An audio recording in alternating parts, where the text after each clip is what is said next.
you chat? Always.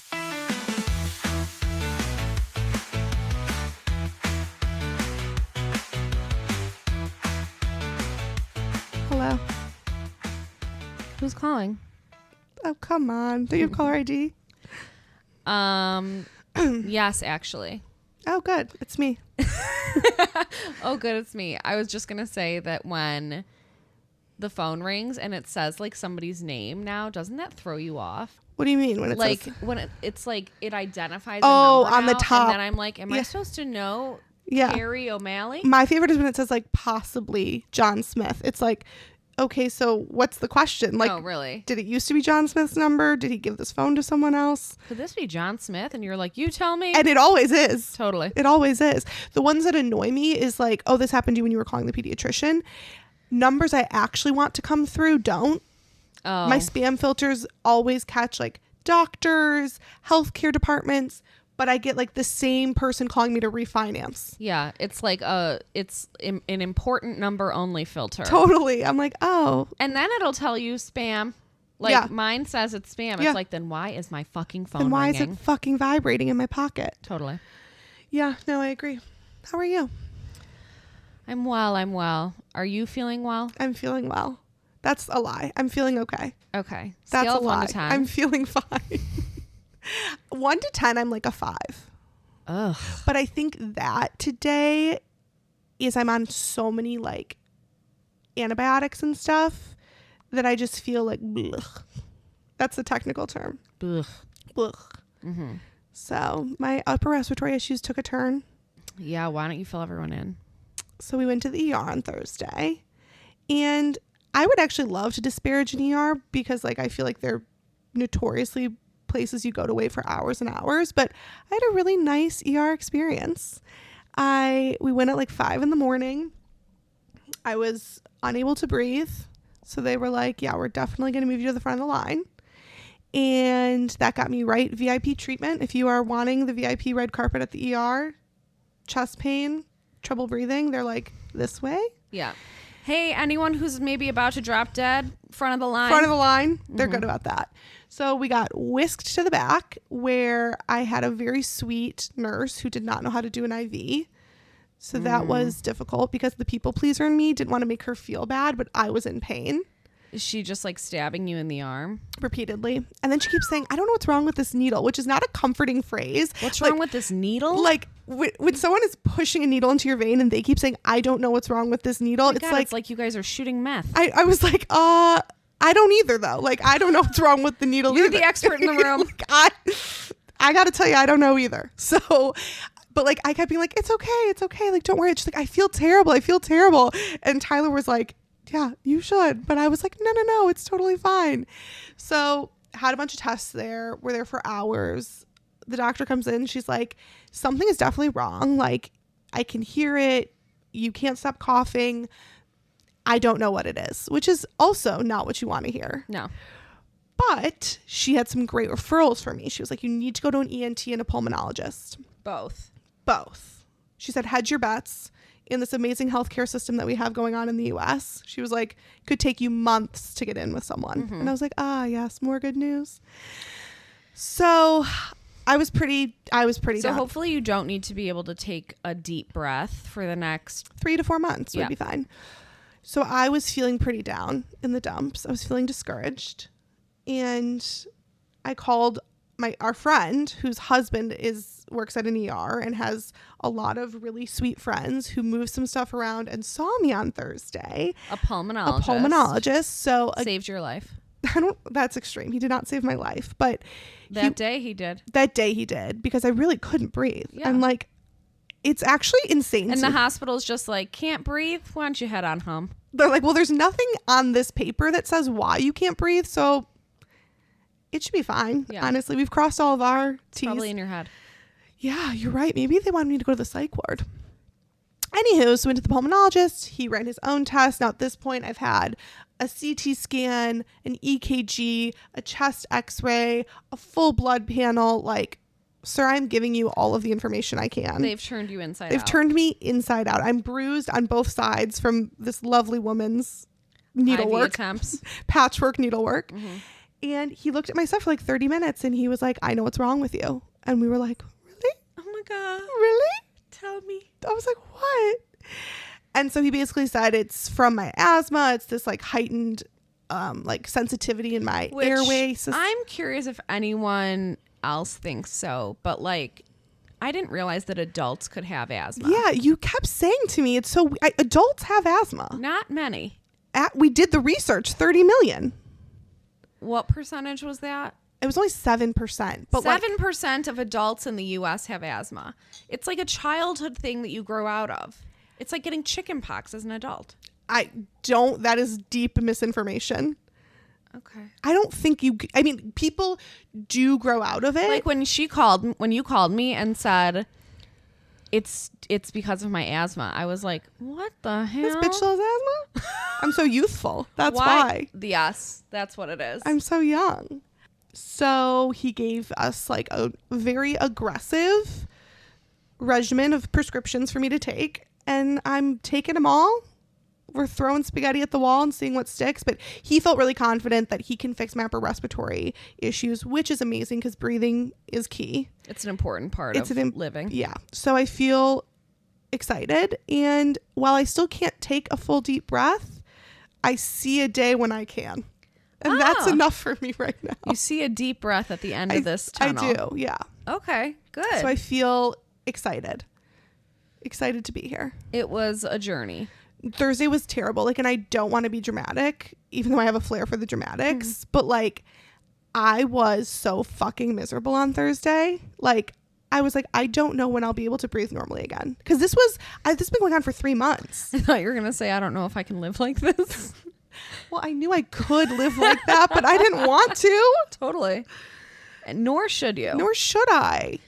What's crazy, though, is that, like, and we've talked about this, but, like, that's a pretty severe thing to happen to somebody. Like, they can't really breathe at all. Totally. And when you can't breathe, I think, like, your body eventually does die. Probably.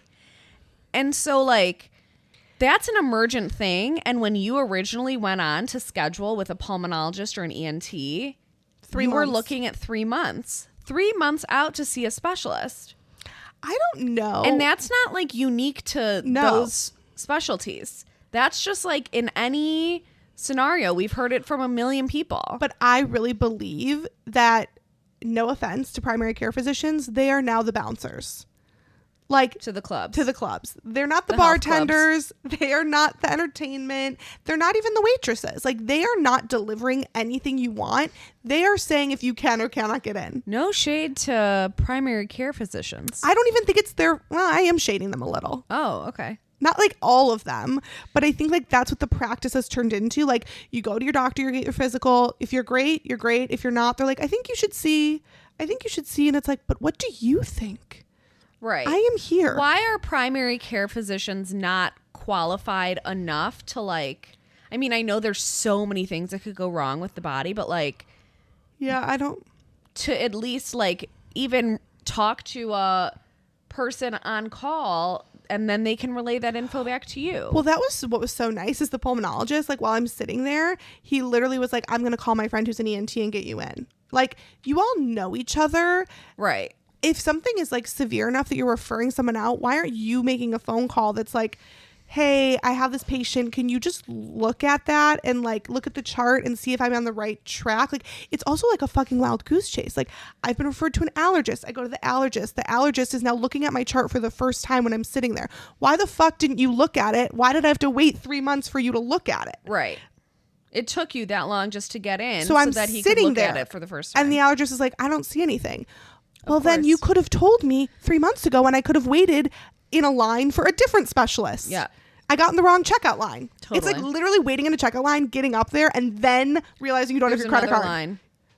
Like, I wish I knew this before I waited in the line. It's like checking out at IKEA when you have a large item. Oh, God. That is the worst system. And then they make you go to the basement.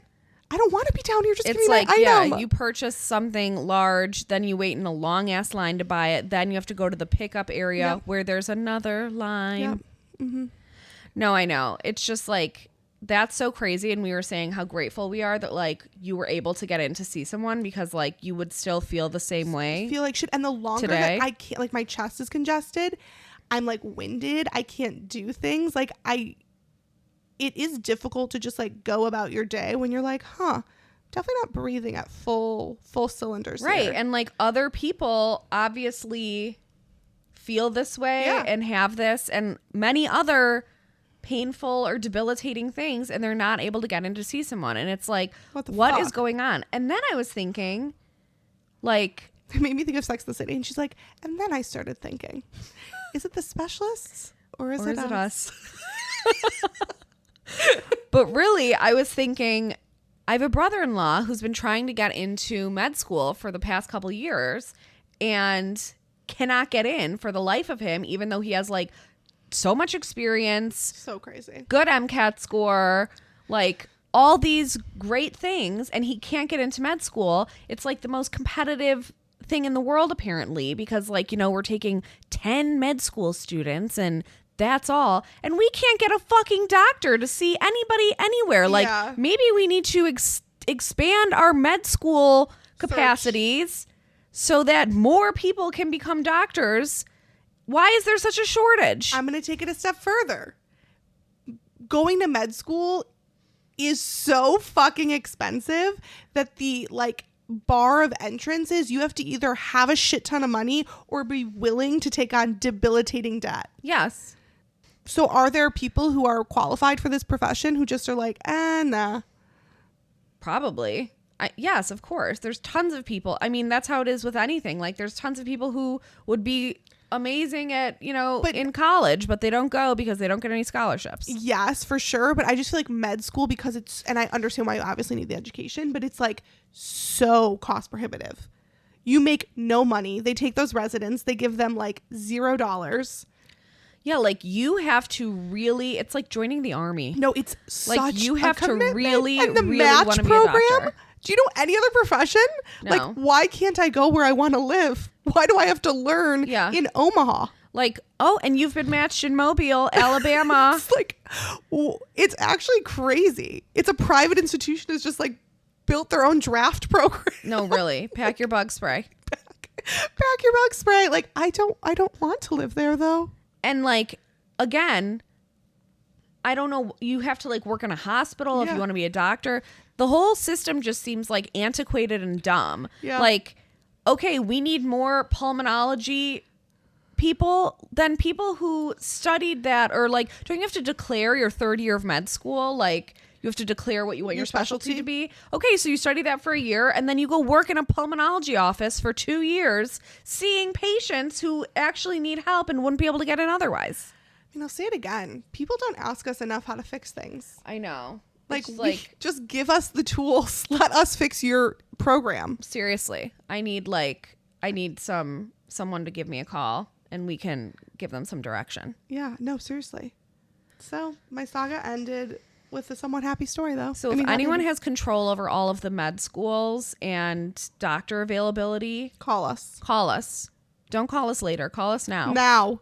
And that's our soapbox. I feel bad about it. And I felt guilty going to a doctor that I got via a connection also. It's like you can't win when you feel like, I felt bad. Like I was like, I have this connection, but now I'm like, oh my God, there's so many other people who need to go to a pulmonologist. Totally. And also like, luckily, it's like they fill you in on like, you know, someone canceled last minute and he was like, yeah, I have 15 minutes in my day that I was going to like eat a salad, but I'll eat a salad while I see this patient or whatever it is, you know, like, so you're not taking a spot from somebody, but still, like, there are a lot of people who need to, maybe even more badly, need to skip the line. Oh, for sure. I definitely am not at the top of skipping the line. I just knew the right person. Anywho's, I have a question for you. Ooh, an icebreaker. Good. Yeah, it went back and forth. Who is your dream dinner party guest? I was going to say 3, but I feel like that's too many people. Dead or alive? One person. Like, it has to be a public facing person. You can't say like a family member. Because like obviously we'd say our family members. Duh. Okay. A public facing person that it's just me and this person having dinner. Yeah, and you can ask them whatever you want.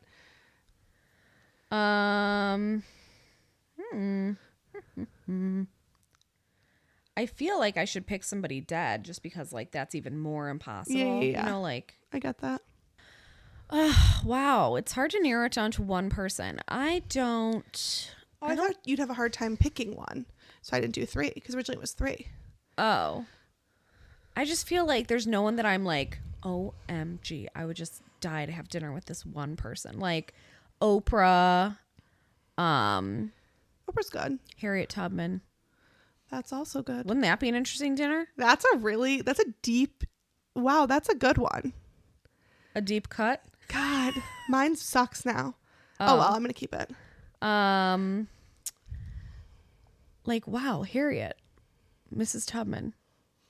I would just be like, tell us about the Underground Railroad. Like, no, literally. You know, like that person had such a big impact on history. John Lennon. Who could care? Who could care? Okay. Yoko's still here. Ask her. I don't think Yoko is here. Is she? I think she is. Yoko. Get Yoko on the horn. Yoko, how was John? Tell us. Just like people who had like a big impact on culture. Oh, well, that's a really wise answer. Okay, what's yours? Okay, so mine is what you would expect, but for reasons you wouldn't expect. Go on ahead. So who do you think it is? I was torn between Kim Kardashian and Kris Jenner. It's Kim Kardashian. But I thought maybe Kris Jenner. Wait, because of the O.J. Simpson. No, because I thought you'd want to like pick her brain about like how she built this empire. So I thought I was between the two of them. So amazing work. Mm-hmm. The reason I didn't pick Kris is I think Kris is a little bit more of like a bullshitter. Like I just feel like she has to. Oh, you don't think she'd be honest with I you? don't know. I feel like she's always on. Did you see that clip of Khloe calling Rob to give Malika sperm? So weird. And him saying he can't fuck? Yes. I know. I meant to ask you about that. I'm asking the local Kardashian expert. He's like so removed. Like the man lives underground. But what does that mean? I have no idea. He didn't call and tell me. But it's so weird. And they kept it in, which was weird. And he says it like 200 times. Right. And Khloe kept being saying like, well, we've got time. No. Khloe kept being like, you don't have to fuck her. We just need your sperm. Yeah. And he was like, I can't. Yes. Because actually it was bleeped. I think he kept saying I can't. Oh. I was zooming in on Khloe's trying to see, but it was on the phone. So like I couldn't tell what word he was saying. So that's why I didn't go with Kris. I went with Kim for like 6 main reasons. 1, I've always loved Kim. 2, cultural icon. I could ask her about so many things. I could ask her about her experience during the O.J. Simpson trial. Which I think she was 10. No, she was like 16. She stayed at her dad's sometimes. Like she was there. I think she was either there the day of the Bronco chase or when he came back, when Robert Kardashian came back with like garment bags that O.J. had given him. So she's like very much involved with that. I could ask her about the nut job that used to be president. Like what her meetings with him were like. I could ask her about like prison reform. Like she has kind of turned into this like epicenter of things that I'm eager to learn about. I'm not eager to ask Kim Kardashian about prison reform personally. I'm just curious, like really what goes on with that? Like how do you pick and choose? Like the people that she does get out, like obviously it's horrendous, but I know there's so many people that are part of the Innocence Project. Like is it like someone comes to her or like she already kind of thinks the deal's going to go through? Because like, you know, she's not going to keep putting her name on things that don't work. True. I don't know. I'm just like very curious to ask her primarily about the OJ stuff. Now that he's gone, I feel like I'm hoping she'll be more loose-lipped.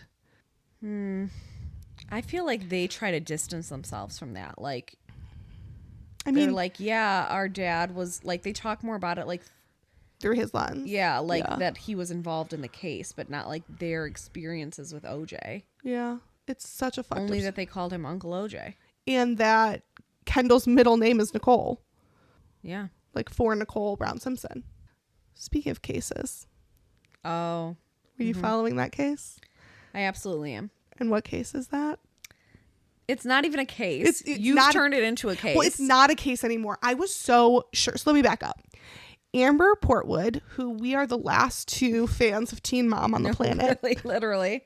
If you watched 16 and Pregnant when you 15 years ago. I think because we were on the same path, not the pregnancy path, but like we were the same age. Like we were like around that age when the show came out. I think they were a little older, but yeah. Like around that age, yeah. And so we watched Teen Mom. We watched 16 and Pregnant. Then we watched Teen Mom. Amber Portwood has always been a fucking nut job. Absolutely. I was trying to explain who she was to Mike. I was like, you remember Teen Mom, don't you? She's the one who punched Gary in the side of the head. That was iconic. Yep.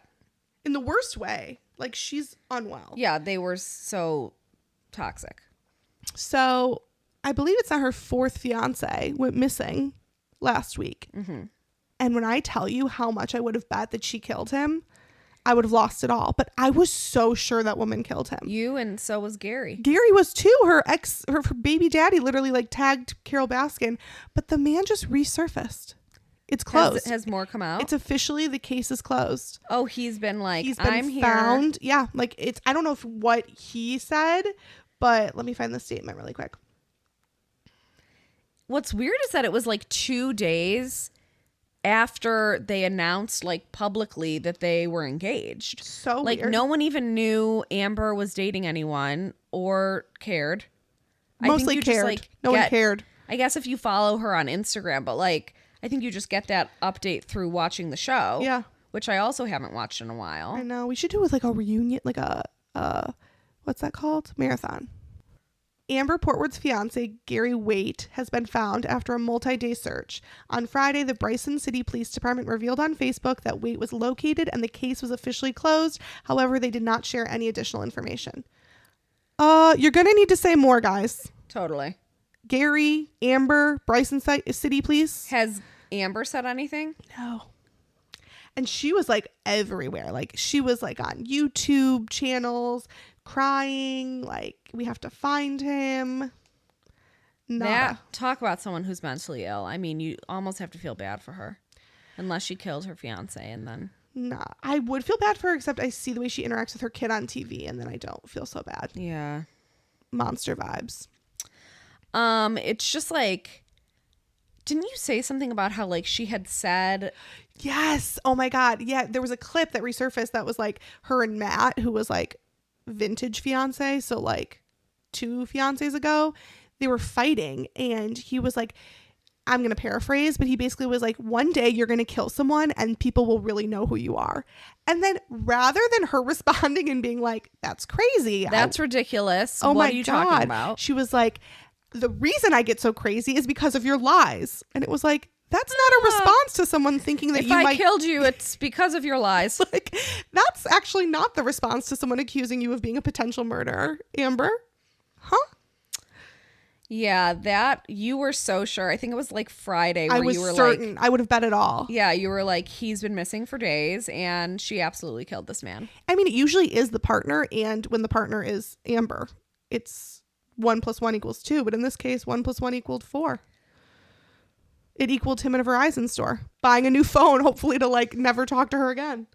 Because he left with his wallet and keys, but he left his phone. He left his phone. I bet she just wouldn't give it back. Why did it take so long for them to find him if he's driving the car around the country? That's why, again, as you said, to be with Amber, things are not connecting upstairs for you either. But like, yeah, he didn't call his family either. Right. Like, his family agreed he was a missing person.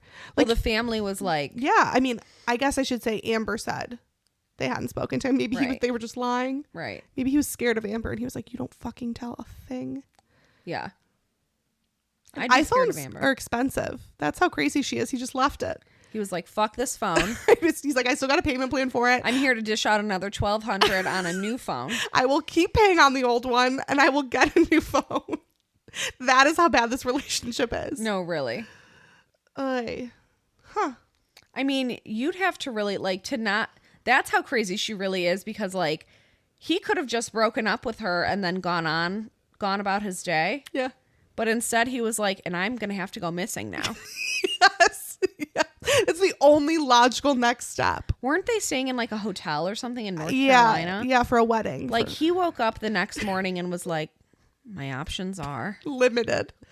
I break up with her and she tries to kill me maybe, or I just fucking disappear. I leave.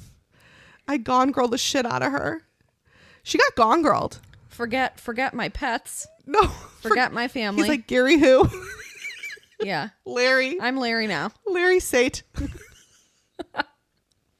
He goes to Verizon to try and get that. They're like, you already have. He's like, no, not me. Not me, Not man. me. Not me. But yes, he has been found. And Amber has commented or no? I haven't seen anything. Oh. It won't be her She'd fault. be like, fuck all of you who tried to call me a murderer. She's like, I got it. I understood why you guys went there. You know, I could see why. I could see why. Maybe she's growing in self-awareness. She is a nut job. Actually fucking insane. Oh, speaking of teen mom people, interestingly enough, I was like, you know, looking into what's going on in their lives. Yeah. And there was another couple on the show, Caitlin and Tyler. Who are my favorite, honestly. Yes. They were the one couple who put their baby up for adoption, and also the one couple who is like still together. Which is like, crazy. Got married, have 2 more kids. insane. But they really like showcased, I mean, for me, for sure, but I feel like a lot of people watching like the process of adoption, picking the adoptive parents, like they were at the hospital. There was an episode where they like handed her over So their upsetting. baby. It was like really sad, but also like what a gift. They both came from like kind of messed up homes. Complicated situations. Yes. And they were like, we do not want to bring a baby into this. So they put her up for adoption, this baby that they named the birth parent, or the adoptive parents named her. Named Carly. Yeah. Okay. And then they went on to have like 4 more girls or something like that later in life. And like they have been trying to maintain a relationship. They opted for an open adoption. And part of that is like yearly visits with her and her adoptive parents, or I guess just her parents. Yeah, her parents. And I think they like bring their daughters to meet her, because like these are her full siblings. Like, so crazy. Like her full siblings. Yeah. Not like half. how insane. Yeah. And I read that Carly's adoptive parents have not let Caitlin and Tyler, her birth parents, they haven't held up their end of the bargain. They haven't done the like Visits. yearly visits or yearly whatever. That. And I think like they're supposed to be able to like email or something, and like they're not Doing that.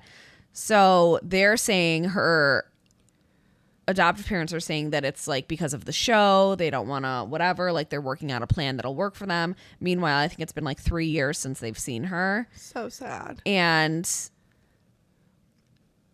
I just feel like it's such a complicated situation. Like, Yeah, for sure. And Tyler kind of wrote a whole thing. oh, he did? Like saying that I understand that like they are her parents. Like we bestowed this upon them, and like we need to be mindful that they are doing what's best for Carly.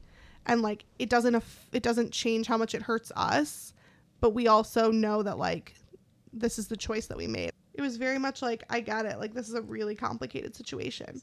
Yeah, I think I read something that he had said like, It's just the par for the course. I get both sides. That's what's crazy. Is like, you know your kid the best. And I'm sure there's some kids who are products of open adoptions who it's like best for them to see and like process that way and like get to ask questions. And then I'm sure you have some kids who that's like very triggering for them and spirals. You know what I mean? Like then they're back home and it's like, I'm so curious like what the statistics say.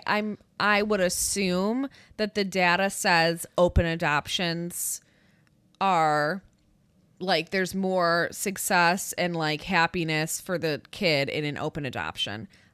I would assume, because like there's not this big like question mark of like, who am I? I would assume The opposite? No, but I think there's a fine line. I think giving kids access, I would assume giving kids access to that information, like who am I, what is my heritage, what does that all look like?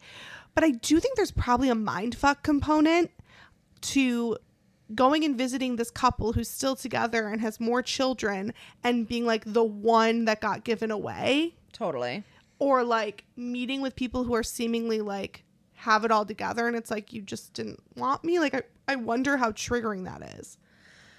Yes, I think obviously it depends on the circumstances. And especially like, you know, if the birth parent is like, you know, a drug addict or something, and then like maybe it's not so good for them to be involved in. Well, and then it's like if they're an addict, that addiction ebbs and flows. So like you don't want your kids seeing someone every 6 months for 5 years and then you can't see that. It's like, I do understand that her parents have to make that decision. Is this, who's to say that Carly's not like a super anxious kid who's dealing with her own sort of inner issues, right? And this is just not healthy for her.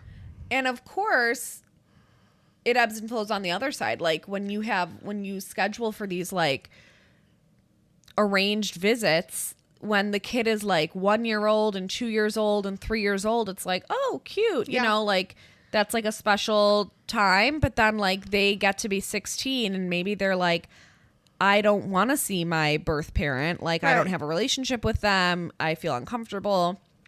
Whatever it is, teenagers ebb and flow as well. And so then it's like, as the adoptive parent, you're supposed to like hold up this like end of the bargain, that you know, the like kid didn't make. Right.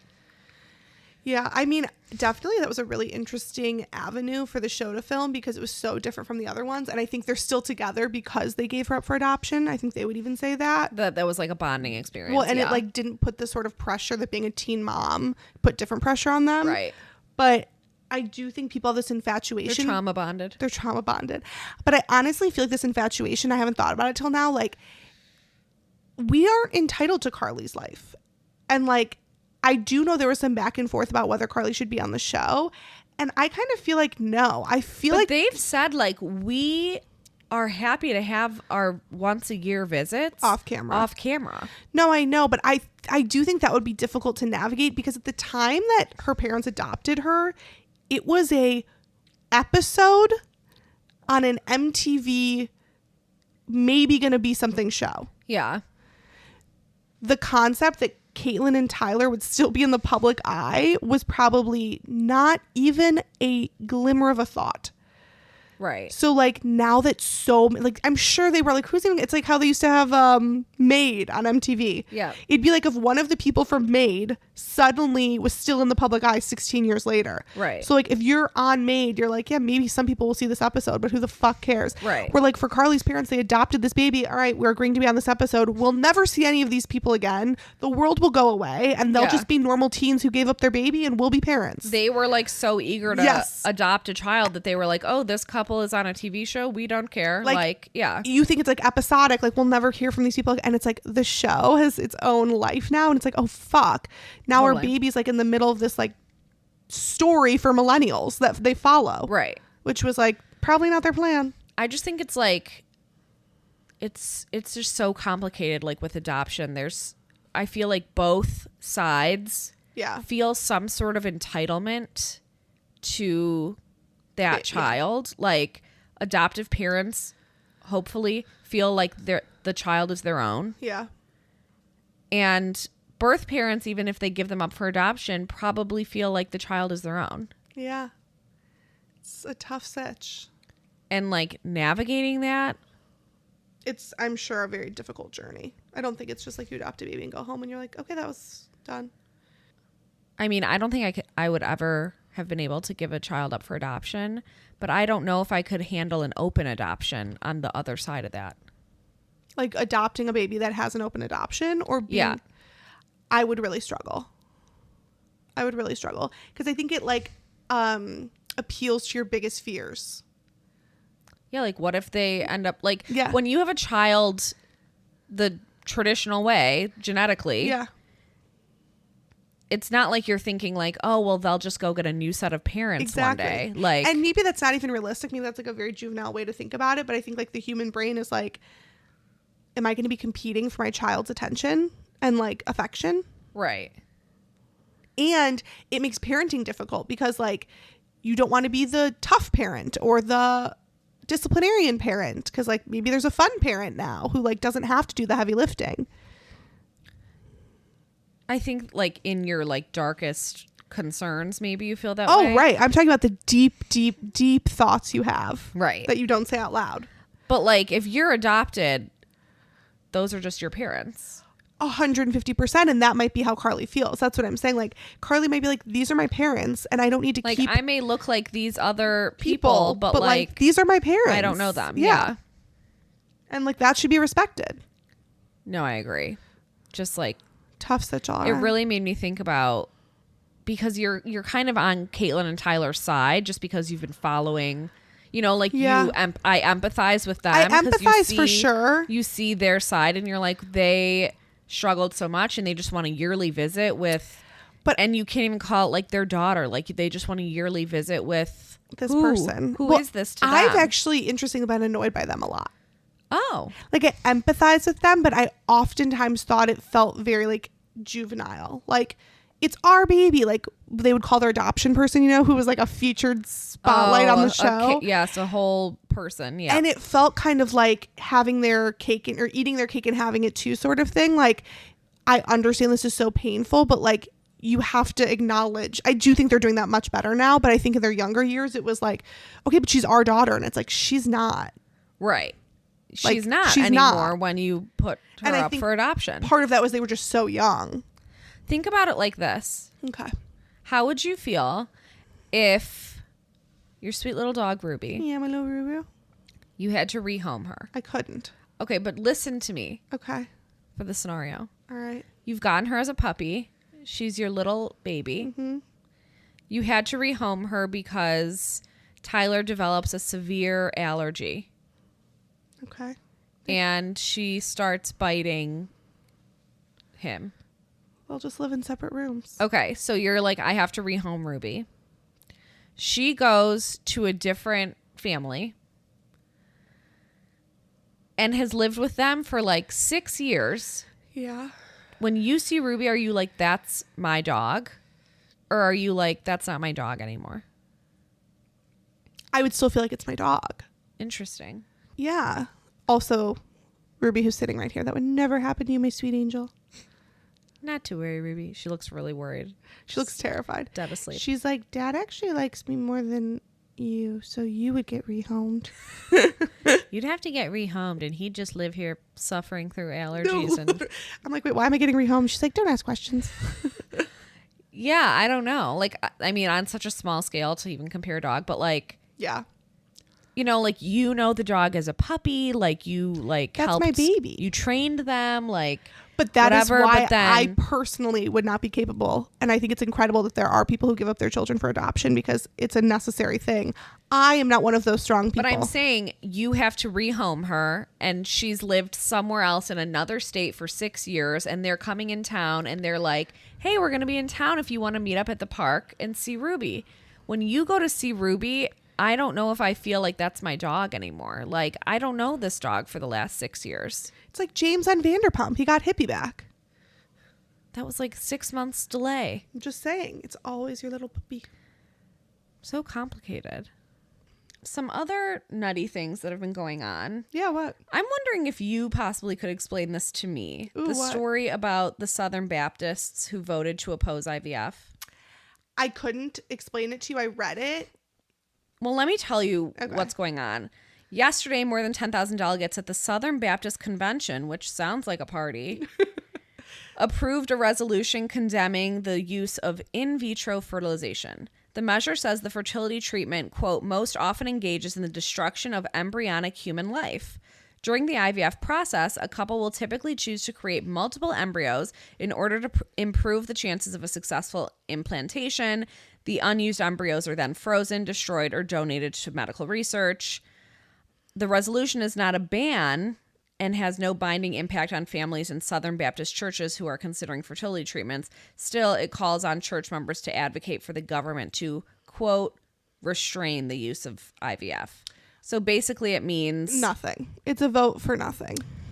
right, but it could signal the anti-abortion movement's next fight after Roe v. Wade. Like, they're saying that since the Supreme Court obviously has strong feelings about abortion in this country, they're saying that this is what could, be challenged all the way up to the Supreme Court, and this could be coming next, a ban on IVF.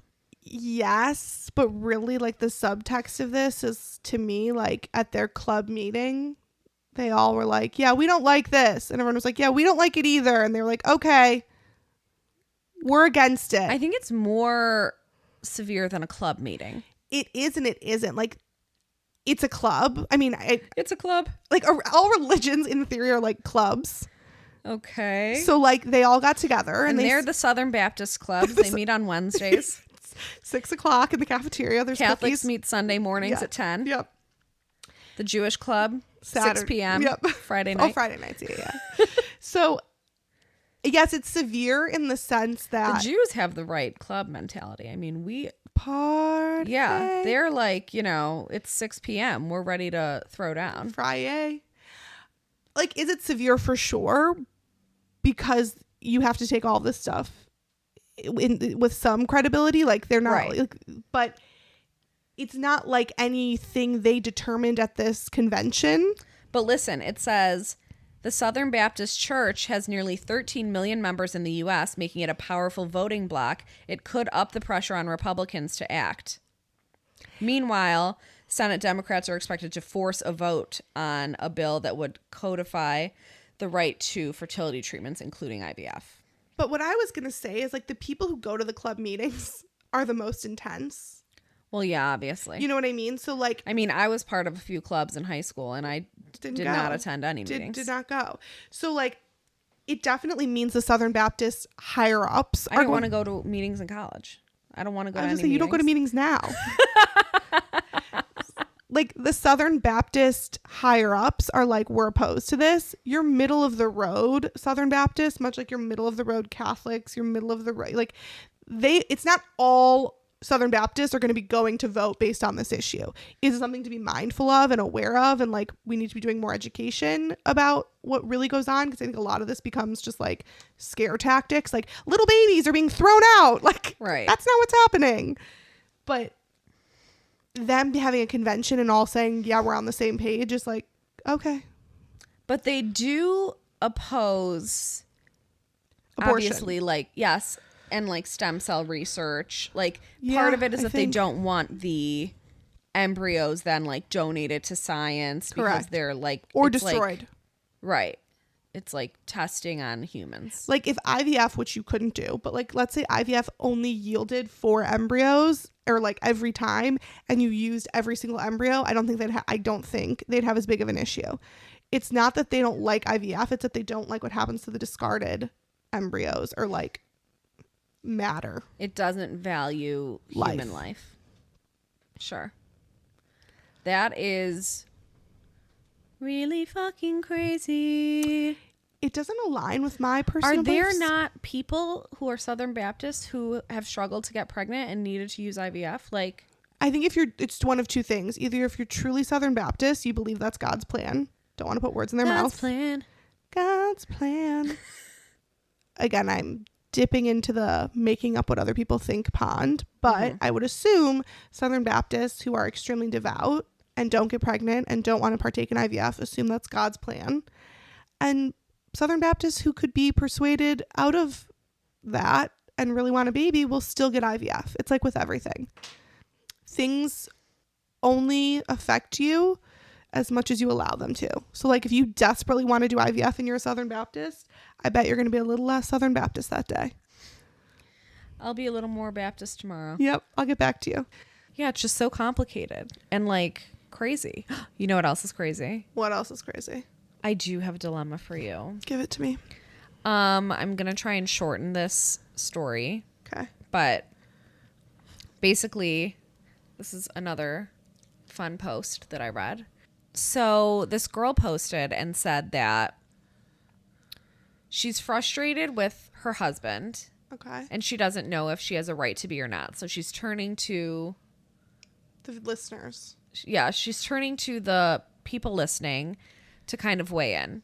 Okay. And she says that when she gets in an argument with her husband or they disagree about something or fight about whatever, he will like call his mom Or his mom. Because his mom. Or I'm like not having fun. Can you pick me up? or when he sees his mom, he will tell her like the details of the argument that they had. Okay. And the mom will weigh in, whatever, and then he'll come back and say like, well, my mom thinks, and sometimes it's like the mom empathizes with her. He's like, well, you know, I understand a little more because my mom said you're probably feeling this way, and she's like, either way, like, I don't want your mom to know these things. And she's like, I've voiced this to my husband and said like, why are you telling your mom all of my personal shit, our personal shit? Mm-hmm. And he's like, we're really close. Like, she gives really good advice. She loves you. It's like an unbiased opinion. It's like a support in my life. It's not fair for you to tell me that I can't. And she's like, I feel like it is fair. And so my dilemma is to you, do you feel like it's fair? That is so interesting. I'm of two minds. Ah, okay. I think it is within her rights to say, I don't want every intimate detail of our lives to be shared with your family. Or anyone. I don't know about anyone. I think everyone needs a safe space that like they can be unfiltered, because I think that's a slippery slope. Now, what they choose to share, you often hope that your partner is like discerning enough to know what they should share with their safe space. Like, sure. But I don't know if you need to directly ever say like, don't tell anyone this, because that to me just feels like a weird, like, why are you policing them? Well, yeah, I mean, but so like you just trust there's certain things that like you would just never tell about your husband because you have a brain that you're right. like, that's not my place. It's between a husband and wife. Okay, great. My question more so is, why doesn't he have a closer person? So like, if that truly is his closest confidant, you don't want to like isolate him from that. And so I get that, but it's like, the bigger question is, why the fuck doesn't your husband have a friend? Correct. Like, you are welcome to have a confidant, and you should. I think it's healthy. I wish it wasn't your mom. But in this scenario, it is. Okay. So is she in the wrong for saying like, I don't feel like you should be sharing all of this info with your mom? I don't think she's in the wrong. I think it's a weird If this were Tyler and he was like, I know, you know, when we were arguing yesterday about... Well, it depends on whose side she's on. I'm just kidding. Right. When we were arguing yesterday about, you know, you were frustrated with me for not emptying the dishwasher, and I got mad about that. So, you know, I was talking to my mom about it, and she really said, like, she understands your side, but she was also saying that maybe I didn't communicate. Are you like, why are you talking to your mom? I'm thinking. I kind of am. Sorry. I think I am, but I'm more like, why the fuck didn't you just tell Mike? Like, it's, if you choose to tell your mom, it's hard because like, you don't want to police who someone else is talking to. At least I don't personally want to. Like, in the reverse, especially because like girls are so close with their moms, like I wouldn't want Tyler being like, you talk to your mom about that. I'd be like, but I do also think that there's like a time and a place, and like you're not telling your mom every little thing about Tyler either. 100% not. I think this goes beyond, like, whenever I hear something like this, to me it feels like it's indicative of like something else. If benign fights, the closest person, like if they're going to talk to their mom about it and come back and be reasonable, I don't want to police it. To me, it's indicative of the like... But it's not always benign. Like in this scenario, one of the things she said was like, we were planning on going on like a big summer vacation, and my husband really didn't think we could afford it. And I was like, we can if we just don't do these other things like for the summer, whatever. And so they had been arguing about it. And she was like, we already have this stuff booked. Like, we just had to finish booking the hotels, and you're like trying to pull the plug on this. And then he was like, I did talk to my mom about it, and she kind of agrees, like, and it's like, I don't even care who she agrees with. Well, that's different. You shouldn't be talking to your mom about our financial decisions. That is a very different conversation. Now your mom is like in the midst of our like family budget meeting. That would piss me the fuck off. Yes. That is different. I thought How is that different from what I just said? Because telling, like, you getting in a benign argument with your spouse and like then you tell your friend the next day or your mom like, oh God, like we were disagreeing, like Tyler said this and I said this, and they're like, oh well, you know what, I think maybe you guys weren't listening to each other. Like it's like a one-off thing, and maybe they do have a good perspective. I think it's healthy to get an outside perspective. Like there have been times where you and Mike have had a disagreement and I take Mike's side, where Tyler and I have had a disagreement, you take Tyler's side. I come back and I'm like, hey, I talked to Rach about it, and like I kind of see your point. Or I'm sure you've gone back to Mike and been like, this is what Johnna and I talked about. That's healthy, because like when you're so insular, you're not like ever getting. You don't want your whole relationship to be a secret. Exactly. That is very different. So if he's just telling his mom, like, we got in a fight in the garage the other day when we were organizing boxes and like I snapped and she snapped. Okay, sure, it's weird, but like fine. But to involve your family and your mom in like the financial decisions you guys are doing with your own money, no. And also it's like, no. I didn't realize there were 3 of us in this marriage. Yeah, no, that would not work. That is a really different fight. You buried the lead. Well, I couldn't get to it because you started saying. You said, so I asked. My apologies. So I ask. Like, you shouldn't be involving other people in like your intimate family choices, your kids. Same thing for parenting. I don't think either one of you should go to your in-law or like your mom and be like, so I talked to my mom about this problem we're having with the kids. I think we should do that. It's like, what? Yeah, like when you're not on the same page about it. Right. Like if you both, that's what I was just gonna say. If you both value, like before we went to the ER the other day, we called my mother-in-law and we were like, do you think we should go? We have both decided. Or in that instance, if Tyler was like, I'm scared, I'm calling my mom, like I want to decide if this is the right thing to do, fine. But like if we want to sit down with my mother-in-law and be like, hey, this is how our finances are looking, what do you think? Sure. But don't like, let's have an argument about this. You leave the argument, take all the facts, share them with her, and come back. And then is like, well, she made She these agreed. really good points. Yeah. And it's like, there's certain things. I didn't marry her.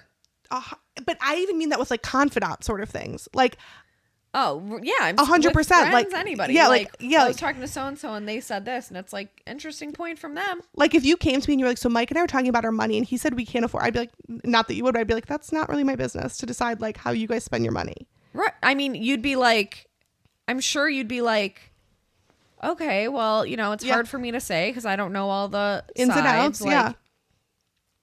I just think there's like a fine line, and I think people sometimes lose track of this, between like useful information gathering and like vindictive.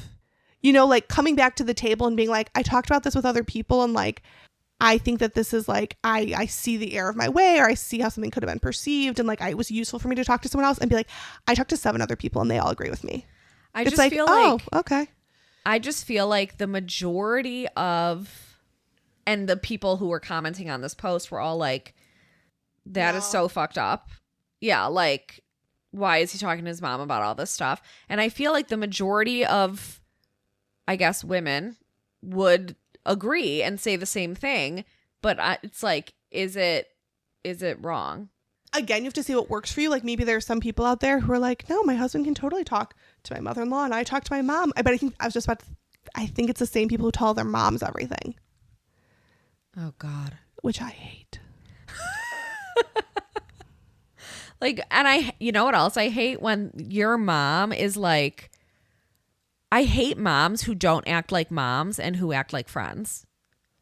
Yeah. Like you can act like a mom who is my friend, but do not act like a friend who is my mom. Yeah, agreed. And that is a lesson we all need to take home. A lesson in chemistry, yeah. Like I remember having like friends whose moms were like, I'm a girl, I'm a friend. Or like, you know, even now that like we're adults, we know people who like their moms are like, how's your day? Like, you know, checking in all the time. Yeah. Like there's a difference between calling your mom on your way home from work and like checking in. I mean, me personally, I talk to my mom all the time and I see her all the time. Yeah, but same. It's not like a like friend. Like I talk to my mom and my mother-in-law a lot, and they are my friends who are moms, like my moms, but like they're not like, they don't want to be my friend also. Like in the same way, like I don't mean that in a bad way. Like they want to be sources of information. They want to be close. They want to be together. They're family. But like, there's something off about moms who like, moms who commiserate in the like worst way. Like, we know someone who is married and like she's kind of open about not loving her engagement ring, whatever. And when her friends get engaged, she sends pictures of like the ring to her mom in texts. And then she'll tell us like, oh my God, yeah, I sent this to my mom. And my mom was like, oh, I know, sweetie, that sucks. Like, you'll get a better ring in a few years. Like, she like is like on her level. being petty. Yes. Petty moms. I think petty moms, though, their kids were always petty, and that's why their kids are petty. Like, I don't think the mom turned petty. The mom is petty. The mom is petty. And made her kid petty. So you're saying our friend is petty? Well, yes. And she created, I know who you're talking about, and friend is a loose term. I think we're playing pretty fast. I knew you would once I got to the story. I think you're playing pretty fast and loose with the term friend. But I don't think it's like mom's becoming petty to be friends with daughter. It's like mom was petty and made a petty pet. And made a petty little pet. She had a petty pet. Yeah. Yeah. Sometimes I wish my mom would have followed me down my path more. Would have been more petty? My mom was always like, it's fine, you're fine. It's like, well, the bar is pretty low. I am alive. But like, no, just kidding. Yeah, I do think, circling it back to like the dilemma. So Tyler and I were actually talking about this the other day, that like, you also being around people who quote like stage a play is a little uncomfortable. Like, oh, it's like our friend's sister who, when she comes over, yeah, we have a very good friend whose older sister is like always, and she's always at their parents' house. Yeah. Like, she just lives close by. She has young kids, whatever. And she comes over to the house all the time. And our friend, the sister, is like telling us this, but she's like, my sister and her husband will come over and they'll be like bickering at the house. just like a normal, like marital, like things that happen when you're married. And the mom will be like, is everything okay? And her sister's like, yeah, no, it's fine. And she's like, are you sure? Do you want to talk about it? And she's like, no. He's just like, he had a long day, or I had a long day, or like, and she's like, okay, well, we can talk about it later if you want. It's like, oh my fucking God, no, they're just two married people who like are disagreeing about how to load the car, and we're going to all move on. But she like thrives on like immersing herself. It's like she almost wants there to be a problem to fix. Yes. Like, she's like, okay, well, we could talk about it. And it's like, well, I'm not sure what we would talk about because like it's over. And it's like a need to be like an over-involved mom. Yes, that is extremely weird and annoying. Super weird.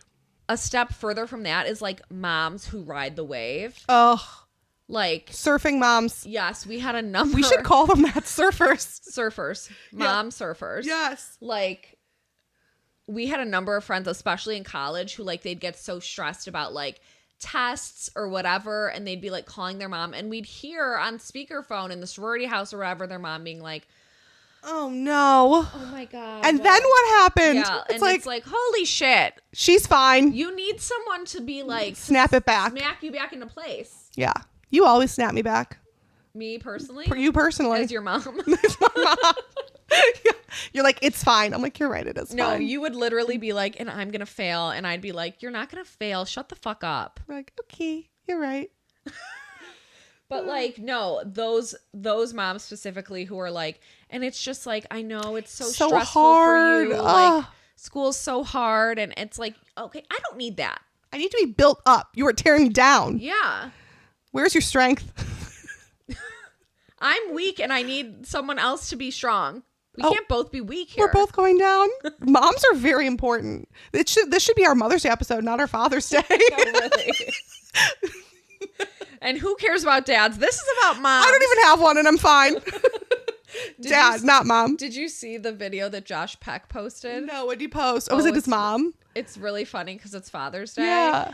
He posted, let me tell you. Okay. He was like, I got a tattoo for my dad, or I got a tattoo of my dad on Father's Day, and this is the reveal. And he has like what would be like a tattoo covering on his arm, and he wipes it away, and there's nothing there. Oh my God, I wish I thought of that. Fuck, I'm stealing it. In a couple of years, no one will remember. Okay. It was really That's funny. good. Yeah. That's really good.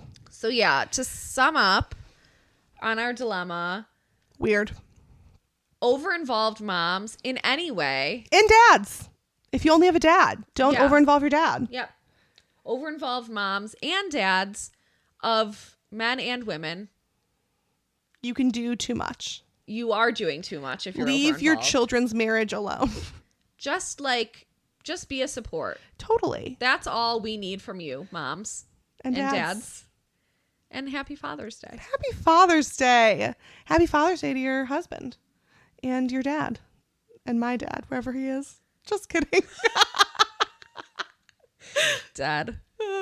To all you dads out there, we'll call you later. Call you later. Love ya. you.